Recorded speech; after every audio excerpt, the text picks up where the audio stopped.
E aí, pessoas? Olá, oi, tudo bem? Nossa, vai ser difícil isso, hein? Só quem se arrisca merece viver o extraordinário. O que eu falo pra começar? Tipo, oi! E aí? Eu acho que isso é um bom começo. Gente, olha só. Eu criei esse espaço. E eu nem falei não falei nenhum nome dele pra vocês, né? Nosso podcast vai se chamar Founder Lado B. E isso já foi uma super discussão interna com todas as pessoas possíveis e imagináveis de qual seria o nome desse podcast. A gente já pensou em 1 milhão e Founder Lado B assim será, até segunda ordem. Mas eu acho que veio a calhar um pouquinho com a minha ideia, que é criar um espaço em que vocês possam ver um lado B meu, mas que eu não deixo de ser a founder que eu sou, entendeu? Eu não deixo de ter as empresas que eu tenho, eu não deixo de ser a Bruna que eu sou, mas talvez um lado que vocês não consigam enxergar hoje.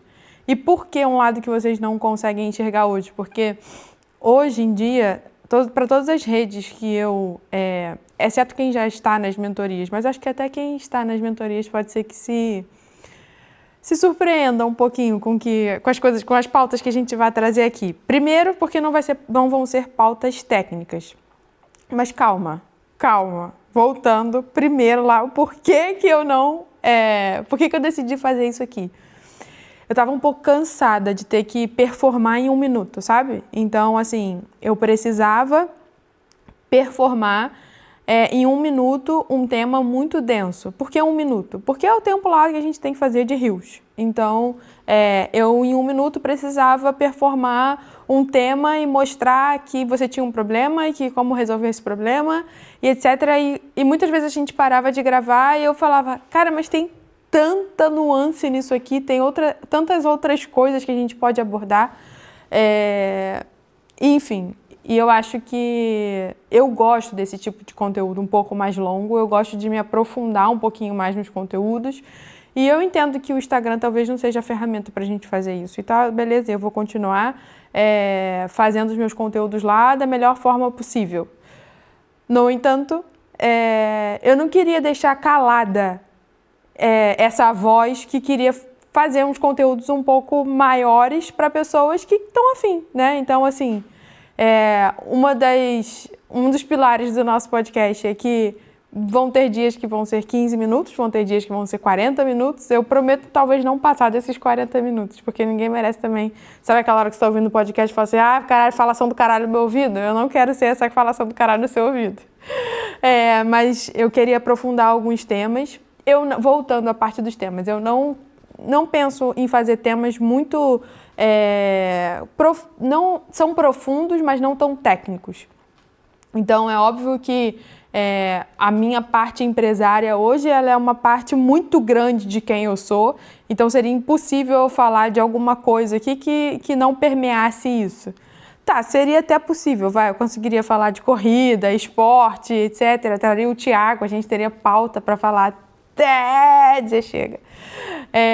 Mas eu acho que, óbvio que vai permear um pouquinho ali a parte técnica, mas não é só isso. Eu acho que existe uma Bruna que é empresária e por ser empresária ela tem algumas dores específicas que empresárias têm e talvez vocês se conectem com isso e a gente consiga trocar. Porque muitas vezes eu fico pensando assim, cara, será que só eu passo por isso? Será que só eu tô com esse problema XYZ que não é necessariamente do negócio, não é um problema especificamente da minha empresa. Não adianta eu fazer alguma coisa com a empresa que isso vai melhorar. Na verdade, são problemas meus, pessoais, que esbarram em problemas que eu estou tendo na empresa. Um cansaço, uma exaustão, um estresse, etc. Enfim, os temas vão permear isso. E eu acho que a terceira coisa a gente decidiu gravar em casa. Então, eu estou no meu escritório de casa hoje. Eu estou vendo a Mariana aqui, eu estou vendo o Thiago lá. E talvez vocês ouçam eles de vez em quando, porque eu falei, se quiser rir, se quiser, sei lá, se quiser chorar, se quiser falar, Bruna, tá falando muita merda, né, minha querida? Eles podem falar, porque acho que é uma forma de trazer vocês também um pouquinho aqui para casa. Então, a ideia é criar um ambiente para que eu possa ser eu. Não adiantaria a gente estar aqui com uma super equipe, câmeras profissionais. A gente até tem uma câmera profissional, porque a gente não é também qualquer coisa. A gente não foi achado no lixo. Mas a ideia é ser um ambiente um pouco mais tranquilo. Eu até perguntei para a Mariana, Mari, passa uma make? Ela, não, minha filha, vai assim, vai do jeito que você tá. Então, eu tô aqui de cabelo molhado, sem maquiagem. Mas a ideia é que vocês possam ver esse lado assim, um pouco mais meu. Dito tudo isso, falei tudo que eu tinha para falar, Mariana? Falou. A Mariana falou que ela vai ser o meu Caio da Jujutsu. Será que a gente chega lá? Eu espero no dia que a gente não só chegue lá, como a gente possa parar de trabalhar igual a Jujutsu fez. Então vamos lá. Morar no campo. Uma coisa de cada vez. Eu escolhi esse tema de hoje, que você já deve ter lido aí na descrição, que é falhar é um privilégio de quem faz. A gente já tem uma lista de alguns temas que eu gostaria de falar, e esse não era o primeiro tema, mas ele se tornou o primeiro tema porque, eu tenho aqui, quem tá vendo, eu tenho um caderninho aqui que eu vou escrevendo algumas coisas e vou lembrando, enfim, de vez em quando eu vou dando um check aqui também, só para não me perder tanto, não ficar tão out of the blue isso aqui que a gente está fazendo. Tem alguma ordem, é uma desordem na ordem, entendeu? Eu não consigo ser tão desorganizada. Mas a gente pensou nisso. Eu falei, Mari, eu acho que eu queria, na verdade, começar com esse, porque primeiro é um começo, é algo que eu estou fazendo, é algo novo e que pode falhar. Então a gente pode. É algo que a gente vai levar para o público, não é algo que eu vou deixar interno. Então, por mais que a gente não tenha uma expectativa XYZ de alcance, de views, etc., é algo que vai para o público, então no olhar do outro ele pode falhar, mas a gente está fazendo. E eu acho que esse projeto aqui, ele é um projeto que já está na nossa mesa há muito tempo. Já tem alguns meses que ele está na nossa mesa. E aí, quando eu pensei nesse tema, eu me perguntei assim, eu tive medo de falhar e por isso eu também não comecei? Eu não tive medo de falhar no podcast, mas eu tive medo de falhar em outras frentes da minha vida se eu começasse essa aqui. Então, eu estava num momento no ano passado de muita viagem, muito trabalho, e foi quando eu percebi, na verdade, veio esse sentimento assim de eu quero fazer algo mais profundo, eu quero falar um pouco mais perto assim, da minha audiência, e eu quero que vocês entendam um pouquinho mais quem eu sou por dentro. Mas ainda assim tinha muita coisa acontecendo. Então a gente sentou, fez uma super reunião, bateu a pauta e falou, tá, agora não é o momento da gente fazer isso. Agora a Bruna e o Thiago foi quem não me conhece, quem não conhece o Thiago. Eu vou apresentando os personagens dessa história chamada Minha Vida ao longo do tempo, mas o Thiago é meu marido e meu sócio nas nossas duas empresas. E quem não está vendo, a Mariana está passando igual um gato atrás da câmera e me desconcentrando completamente. Sacanagem, Mari. Pode continuar. E o Thiago falou assim, Bru, muito legal a ideia do teu podcast, mas você vai quebrar? Não dá para botar mais uma frente hoje no teu trabalho, do jeito que tá. Então, assim, a gente precisa ajeitar algumas outras frentes para que essa outra entre. Então, assim... eu tive o medo de falhar, sim, com esse podcast, mas não foi falhar com o podcast, foi falhar comigo. Mas, ao mesmo tempo, não fazer também era uma falha, porque eu pensava, toda semana, todo podcast que eu ouvia, eu pensava, caraca, eu queria muito estar fazendo isso, eu queria muito estar expressando o que eu estou sentindo, e eu não estou fazendo, porque eu não consigo ter tempo, porque eu não consigo priorizar isso, eu não consigo ter tempo e maturidade para fazer o que tem que ser feito. E eu sinto que, para quem não sabe, eu sou mentora de negócios também, e com as minhas mentoradas, eu sinto que muitas vezes elas não fazem porque elas têm medo de falhar. Só que falhar é um privilégio de quem faz, ou seja, só falha quem faz. Se você não fizer, você não tem como falhar, não tem como. Você tem algum sonho ou você quer realizar alguma coisa, você deixa de fazer, você não vai falhar. Mas a gente também só tem sucesso e a gente só alcança as nossas coisas se a gente faz. E eu sei que está muito abstrato. E por eu já saber que ia ficar muito abstrato, eu vou dar alguns exemplos da minha vida. Eu acho que isso também vai fazer com que a gente consiga se aproximar um pouquinho mais. Acho que o primeiro momento assim de tô falhando ou não tô falhando na minha vida foi, não na minha vida especificamente, mas eu acho que conversa muito com o que a gente tem hoje, a minha mudança para Portugal. Para quem não sabe, eu sou do Rio de Janeiro e moro hoje em Lisboa. E hoje tá muito claro para todo mundo que a minha mudança para Lisboa, ela foi um puta acerto. Mas quando eu decidi vir para Lisboa, era muito claro para a maioria das pessoas que aquilo ali era uma falha. Uma falha no caminho, uma falha na jornada, uma falha na minha carreira. Eu já era advogada no Brasil, já trabalhava como uma advogada numa grande empresa, sempre trabalhei em multinacionais do Brasil, enfim. E todo mundo que me via como aquela advogada que vai fazer uma carreira executiva. Então, eu vou ficar anos ali trabalhando no que a gente chamava do chão de fábrica, até conseguir trilhar uma carreira executiva dentro de grandes empresas. Eu acho que isso, eu também tinha um pouco de... eu também achava que seria assim. E quando eu decidi mudar de país, as pessoas perguntavam, tipo, como assim? Na cabeça delas, aquilo ali era falhar. Quando, na verdade, para mim, aquilo ali era uma resposta de tudo o que eu vinha pedindo, que era, eu preciso mudar de vida, porque eu tinha uma vida, aos olhos dos outros, muito feliz, muito legal, e eu não digo que não tinha, eu tinha uma vida ótima, eu morava num ótimo lugar, eu tinha um parceiro ótimo, tenho, porque o parceiro continua o mesmo.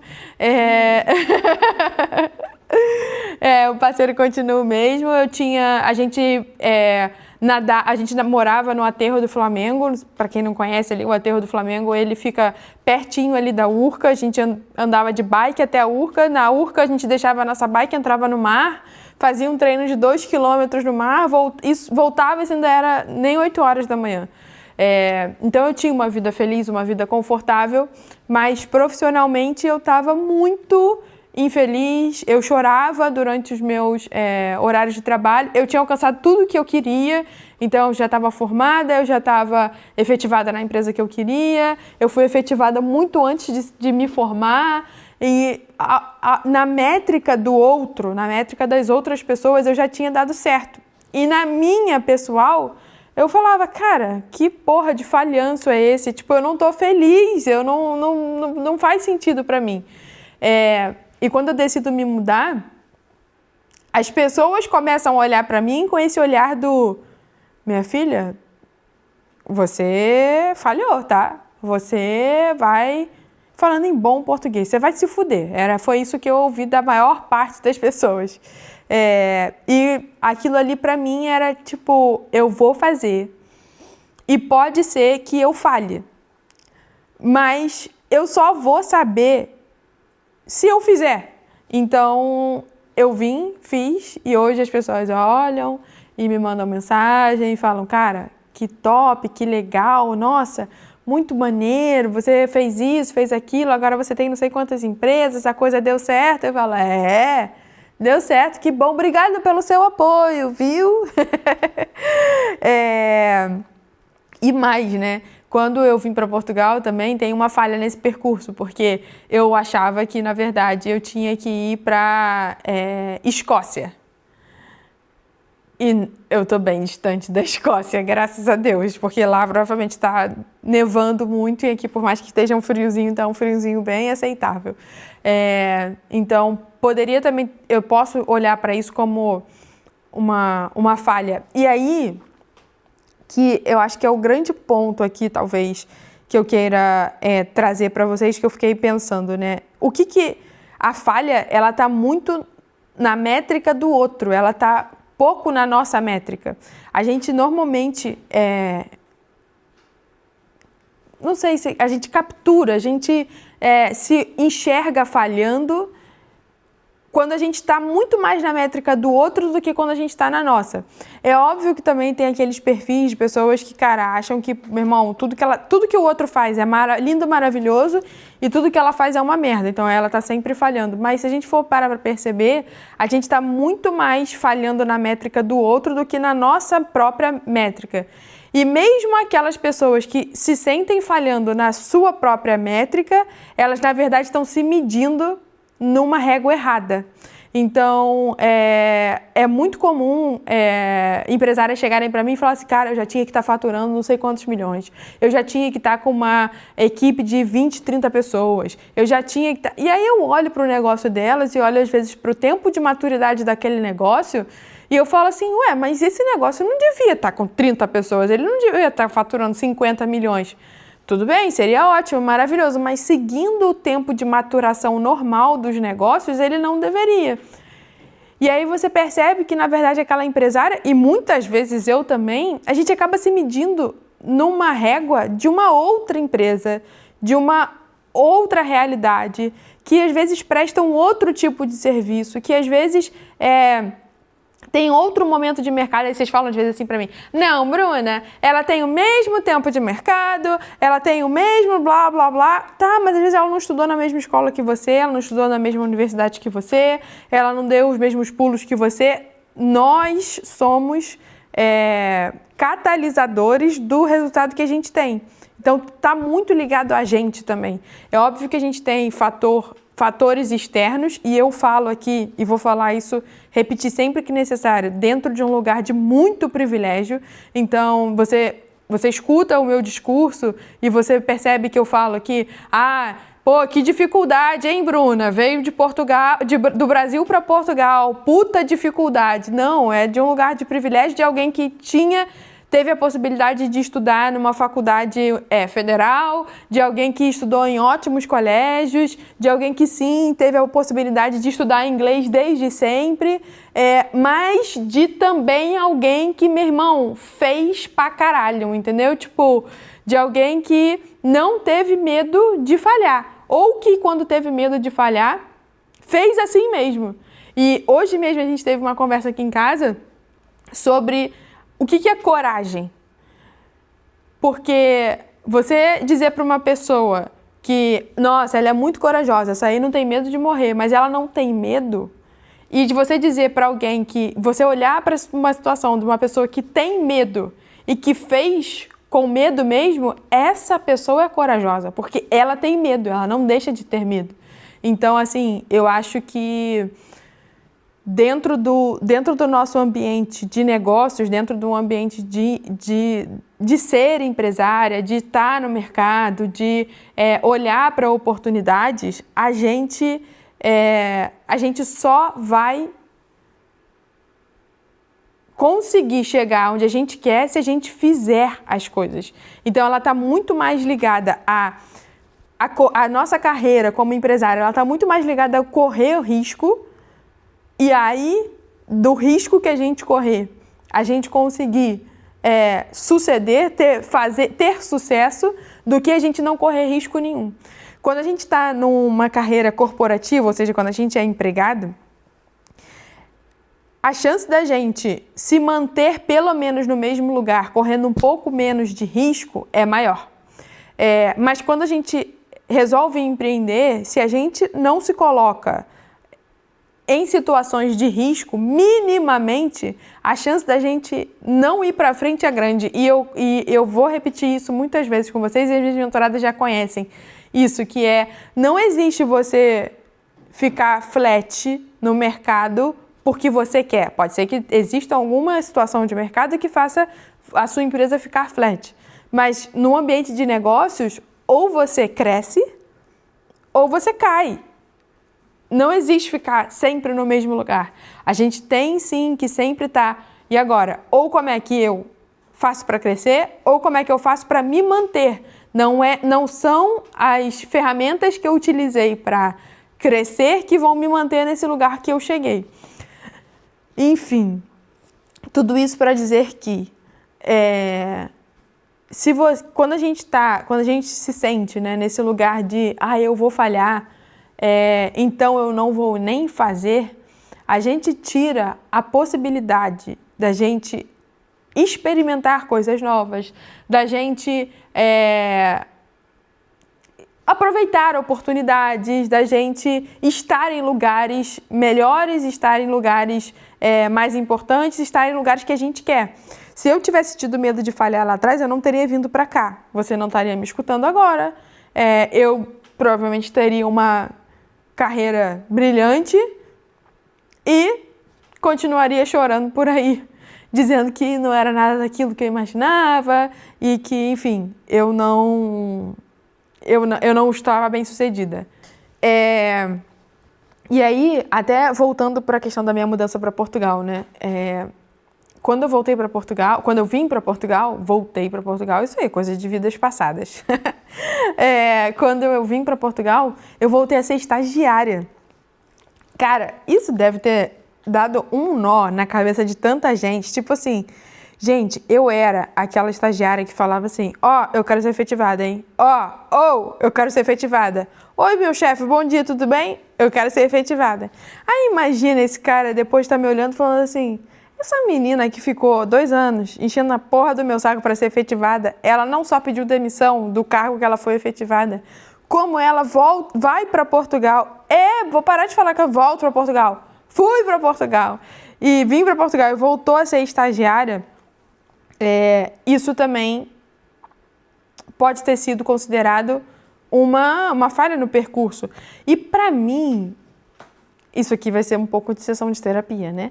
Mas eu acho que para mim, ela não...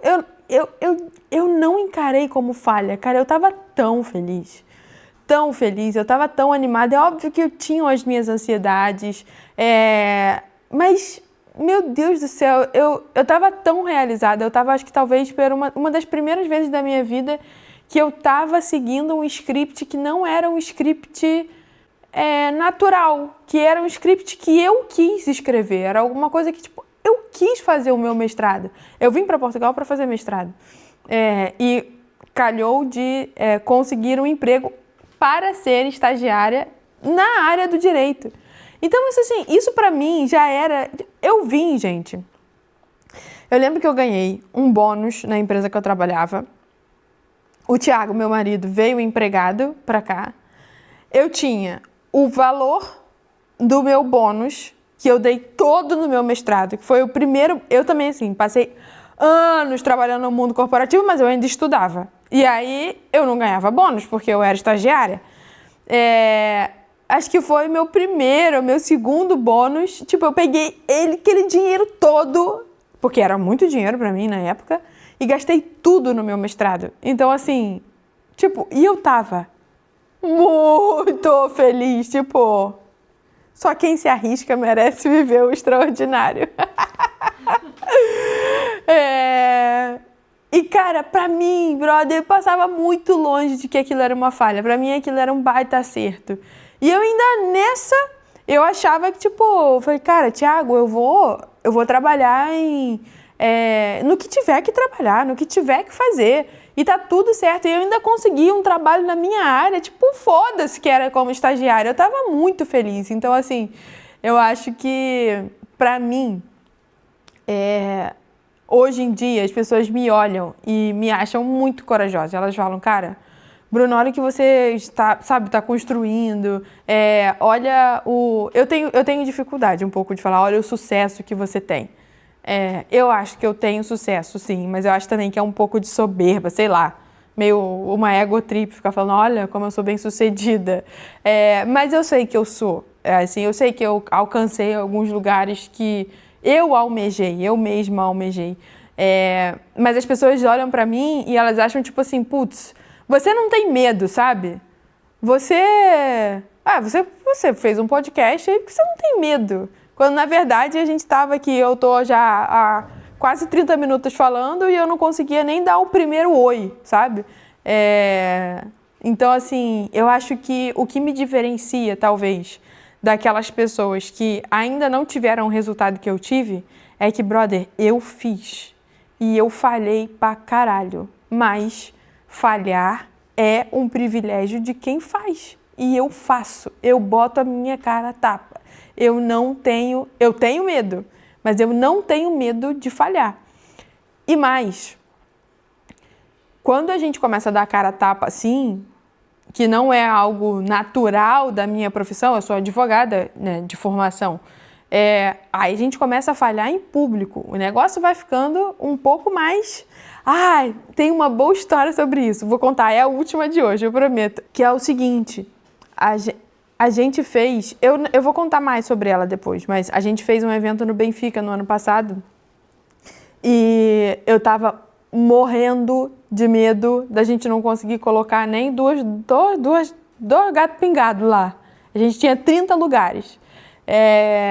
E deu super certo, a gente, né, esgotou os ingressos antes, muito antes do evento, quase um mês antes do evento. Eu tive que dispensar o povo de marketing que a gente tinha contratado para fazer o marketing do evento. Deu muito certo. A nossa comunidade foi muito, muito, muito parceira, assim, e a founder, tipo, ela é muito melhor do que eu imaginava do que ela seria. Mas aquela foi talvez a primeira vez que eu falei, agora se eu falhar, vai ser em publicaço. Porque, tipo, como é que eu vou fazer? Eu vou falar que, tipo, esgotaram os ingressos, mas vai ter 2 pessoas, eu vou ter que cancelar, eu vou ter que falar que eu tive uma dor de barriga, eu vou ter que devolver o dinheiro de quem comprou, das 2 pessoas que compraram.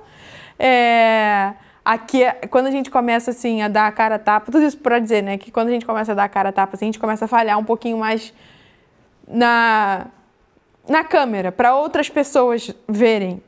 Mas, cara, existe um mundo antes disso e tem muita coisa que eu fiz nas minhas empresas, nas minhas estratégias que deram errado.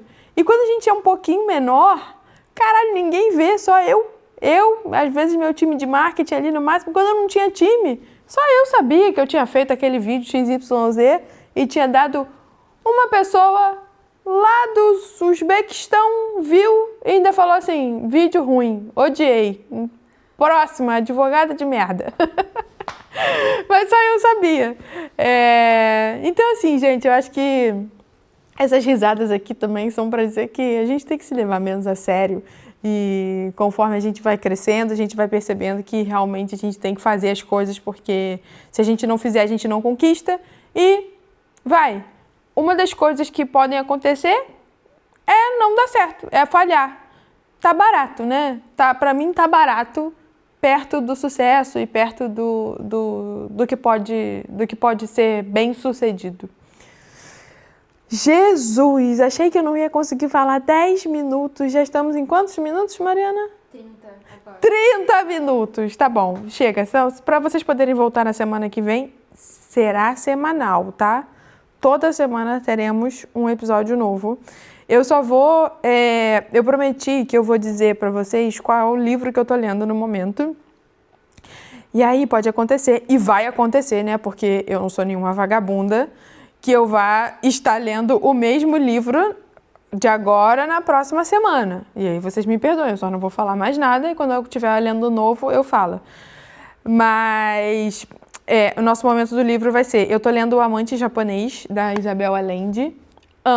Eu amo a Isabel Allende. A Isabel Allende é uma autora que ela sempre traz um fato histórico, assim, dentro da ficção, assim, dentro da literatura. E... tô amando, eu amo ela. Toda vez que eu tô meio empacada assim, eu falo, eu vou ler uma Isabel Allende. Eu amo, eu gosto mais de ler os livros pelos autores do que pelos títulos especificamente.